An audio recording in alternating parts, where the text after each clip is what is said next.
Greetings, seekers. It's Brooke from BrookeReadsTarot.com, coming to you from always beautiful Jim Thorpe, Pennsylvania. This is your tarot outlook for the week beginning Sunday, August 14th, 2022. There is always the possibility of profanity when I open my mouth, so my content is not intended for young audiences. So, before I shuffle up, I will kindly ask you to like, share, and subscribe on whichever platform you are joining me from. If you enjoy our time together, please visit BrookeReadsTarot.com to book a session of your own, as well as to see an inclusive list of sites where my weekly outlooks are uploaded. I invite you to sit with me and take a little time for yourself as I ask the cards what we need to know for the week upcoming. For these outlooks, I like to turn cards for past or present as well as future. That way I can see if we have any previous or currently unfolding events that are influencing the week's happenings. If you find nothing in this session that seems to apply to you, know that the tarot considers no news to be good news, so keep listening to your intuition. But I do hope you'll stay with me to see if there is a relevant tidbit for someone that you love. So get yourself settled and say hello to my guide and doorkeeper, Fergus. I'm going to take a few deep breaths and open the channel.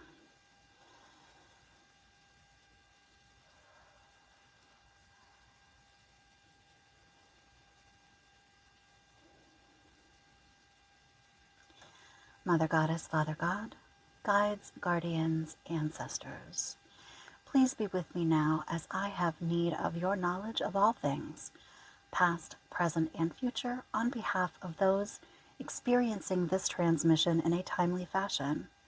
Please grant that I am the perfect channel. Please grant that I am the perfect receiver. Please grant that I am the perfect interpreter of your knowledge as it shows itself in my cards. Fergus, please open the door to any and all benevolent, loving beings and our own dearly departed who would like to contribute truthful, accurate, relevant information to this session. And lastly, please bring me to the level you need me to be so that I may serve both the living and the dead. And so it is. And just a reminder that comments on my videos are always turned off so that the assholes can find another place to release their hot air. So I am going to shuffle and cut now 3 times. And I'm going to pull 5 cards for past and presently unfolding influences, and then I will lay another row of 5 cards for the future for the upcoming week, which is again beginning Sunday, August 14th, 2022.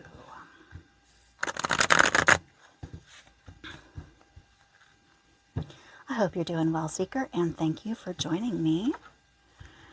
I have been offering these weekly general outlooks for my own nearest and dearest for quite some time, but it is time for me to turn that outward to the service of all you lovely folks listening out there or watching out there. So let's see. Let's see what we've got going on. All right, I'm going to take these cards for the future and just pull them down off of the desk. Now, the past, passing, or currently unfolding cards that will be influencing this upcoming week, we have the 9 of Wands, the 5 of Cups, the Temperance card, the Knave of Swords, and the King of Wands.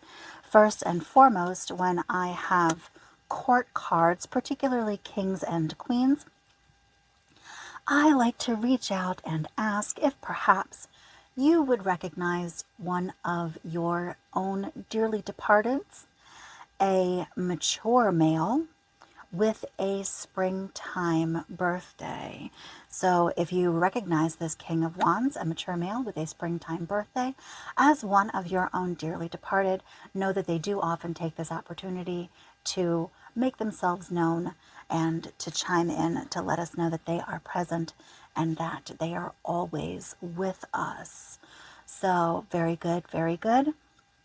I'm going to set him over here because the underlying meanings of that card, if we are called to not speak of it as a particular person, further in the reading, I will pull him back in if he becomes relevant once more. So, okay, so not bad. Not bad at all. But it looks like we've got some past stuff or currently unfolding stuff that we are associating some regret with. The Five of Cups. Now, cups are our house of the emotional and of the relationships. So the Five of Cups is the card of crying over spilt milk, the card of coulda, shoulda, woulda, the card of, gee, if I knew then what I know now, if I could do it all over again. These are regrets over things that we can't really change, okay? So, looks like you've got, you've got some things to be thinking about right now. And I'm going to come in here with the Knave of Swords. Now, swords are our house of challenges and difficulties, but also the realm of the logical, linear, rational mind, okay? And when knaves come up, these are immature, untested energies of the tarot. These are often the beginnings of journeys, the beginnings of a process of maturation in regards to the suit that is represented here, in this case, swords. So, your regrets, your spilt milk, what you're crying over, okay?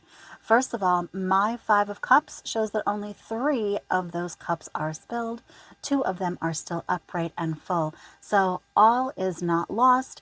If this was a complete loss, total shit show, I would have other cards that would describe that situation, okay?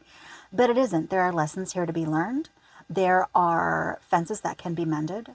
And there are still good and important things that are left with this overturned situation, okay? But the Knave of Swords says to me, you are going to have to step up to this challenge. This may be something that has been so incredibly uncomfortable for you to think about that you've just pushed it into the dark recesses of your mind, but it is an influence for this coming week. It is an influence for this coming week. And wherever these regrets are, I encourage you to think the hard thoughts and ask yourself the hard questions.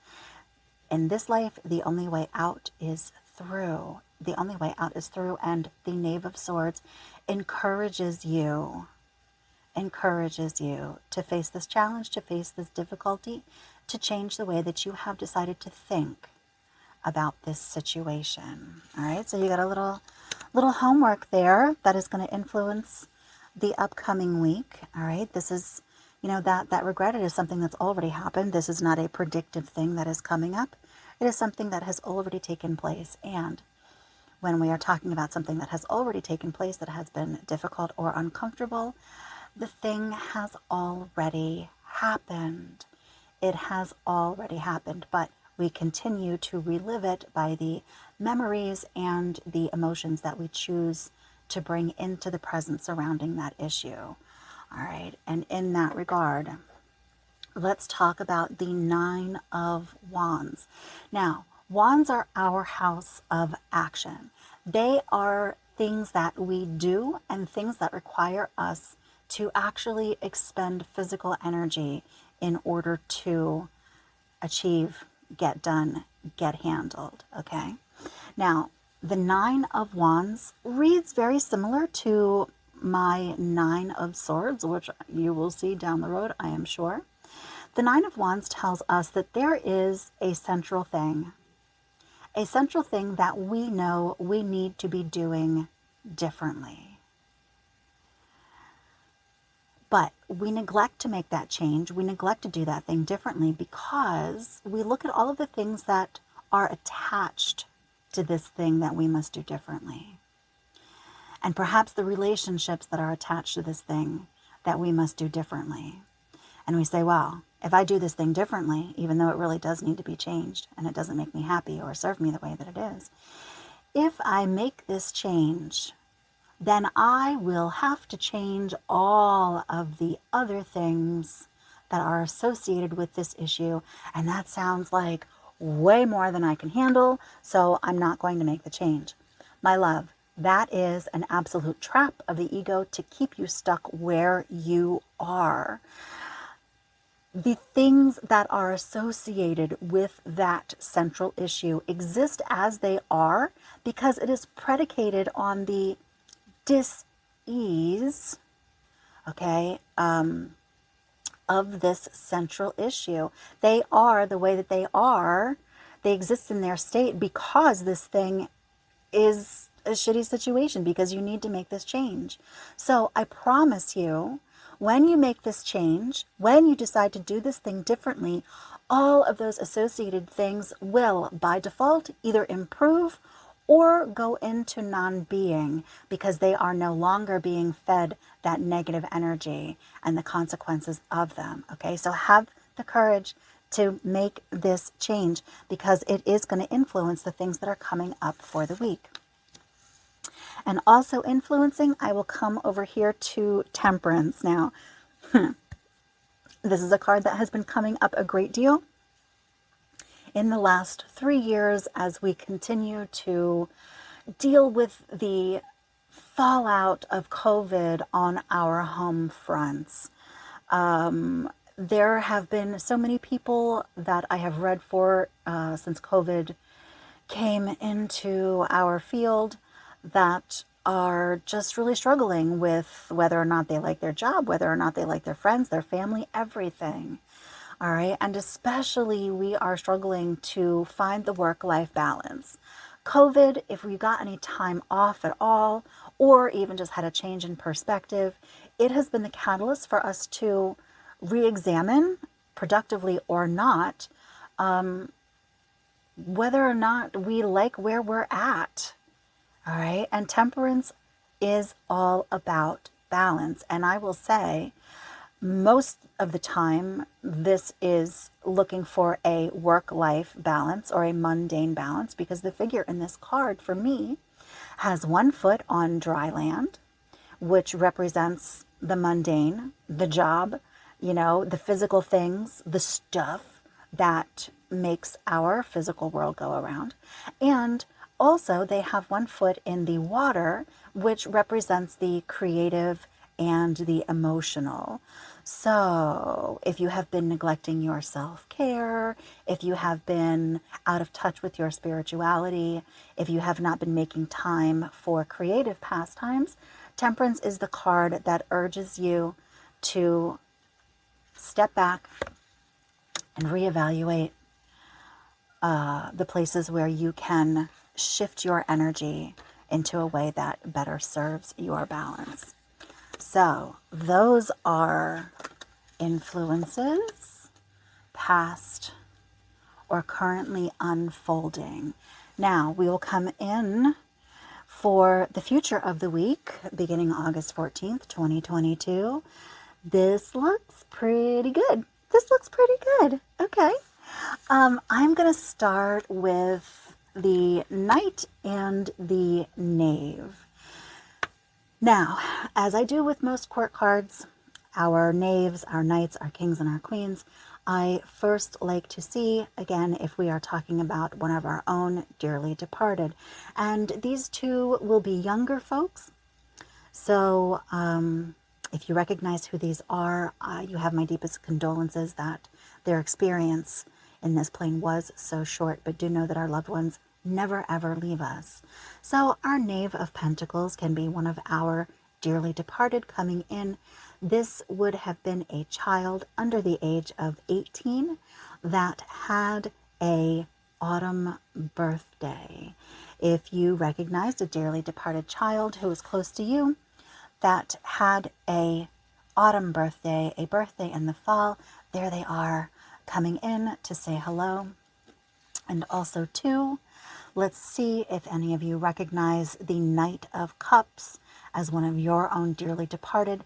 This will have been a male or female, ages 18 to 35, with a summer birthday. So if you recognize a younger adult with a summertime birthday as your dearly departed coming through, again, know that they are just chiming in to let you know that they are here and that they still love you and support you, even though they may have moved beyond your sight. That thread of love is one of the few things that exists, actually, on the spirit side. So if you love someone and they loved you in return, that connection is absolutely always there. But I am going to put those two aside because I do believe that the information underneath them, not from the dearly departed point of view, but from the archetype of the card itself, I believe that's going to come into play as we get into these other cards here for the week. So the Strength card is exactly what it sounds like. The Strength card is when we need courage. It is when we have to put our fears aside and face the trouble, face the difficulty, face the bully, face the unpleasant or uncomfortable situation. Also, sometimes this card for me is a card asking for diplomacy. If we think about the old saying that music soothes the savage beast, in this case, the beast being a lion, then you may find yourself called on to carefully choose your words. This is not about saying what you need to say in order to get your ass out of trouble when you have stepped in something nasty.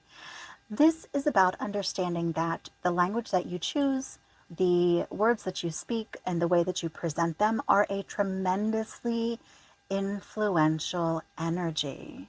So you may find yourself sweet talking somebody a little bit, but make sure that those words and those promises are not empty, because that is always going to bite you in the ass, my darling. Now, yay! We've got some good cards. We've got some fun cards here.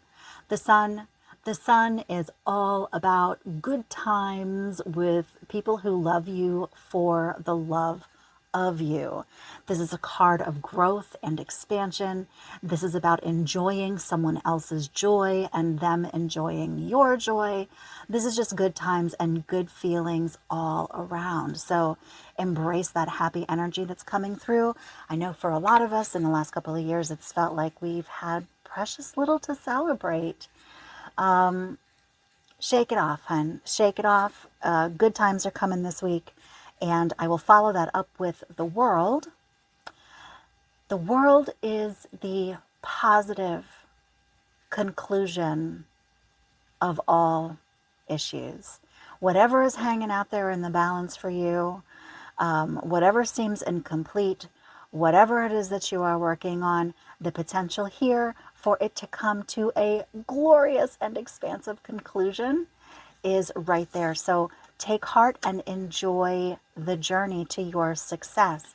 Now, the journey to your success. Let's come back to the Knave of Pentacles. Knaves being immature, untested energies. Knaves of Pentacles suggest to me that you could stand to grow up a little bit in regards to how you handle your money.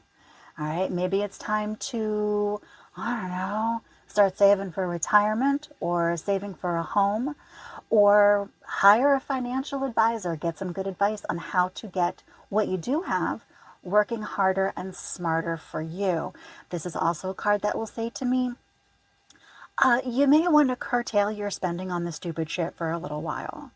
All right, there are other bigger things that may be coming into your horizon, and you deserve to be able to fund them. Don't pass on a spectacular opportunity because you squandered your resources. This is not a card that says the apocalypse is coming and start hoarding. That's not it at all. This is us having plenty of room to do smarter, more mature things with our resources and with our money. Yes, I think all of us can take that advice. And coming back in here with the Knight of Cups, this tells me that you may be headed into some uncharted territory in regards to your emotions and your relationships.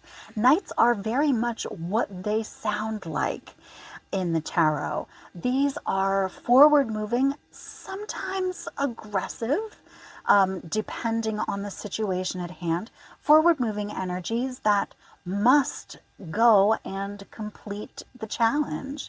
You know, a knight does not get to return home to the king without the dragon's head. It's not an option. So you're going to be riding into this unknown, unfamiliar emotional territory, relationship territory. But the other thing about knights is that they are as prepared as they can possibly be.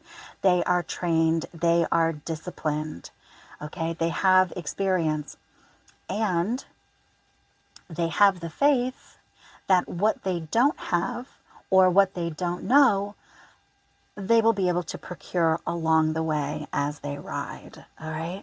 So this new emotional thing, this new relationship, charge in. Go ahead. Go right on in there. Don't let it make you uncomfortable, because what's on the other side is expansion and good times. All right, my loves. That seems to be all for now. I give my thanks to all who lovingly sat with me today. May we have the good sense to pay attention to what we have been shown and to remember that we are loved and supported. Fergus, please close the door until next time. Please like, share, and subscribe, and visit BrookeReadsTarot.com to book your session. Make it a good week, Seeker, and remember, the light at the end of the tunnel is probably you. Till next time.